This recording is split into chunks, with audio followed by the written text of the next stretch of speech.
Hi everyone, in this video I'm going to go over how to install Pipsqueak AI on a Mac. To start, you'll need to download and install Fiji, and there's a link to their downloads page in the description of this video.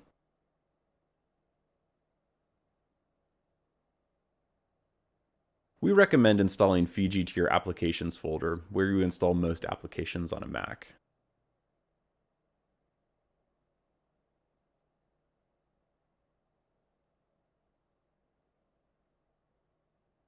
Once Fiji is installed, download the macOS Pipsqueak AI package from rewireneuro.com, or there's a link in the order confirmation email you received after purchasing a Pipsqueak license. Double-click on the pipsqueak.dmg file, and you may get a pop-up asking if you'd like to proceed. Press Open. If you installed Fiji to the Applications folder, double-click the Scripts folder on the top right of the installer window. A new Finder window will open. Then drag and drop the Pipsqueak folder from the top left of the installer window to the newly opened Finder window.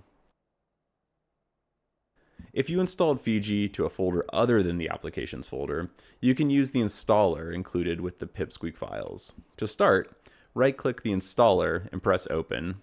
A pop-up window may appear, and you can click Open. In the newly opened window, you'll be prompted to drag and drop your file for fiji.app. Once that's done, hit Enter, and Pipsqueak will be installed. From there, you can open Fiji and start using Pipsqueak AI after registering your new user account.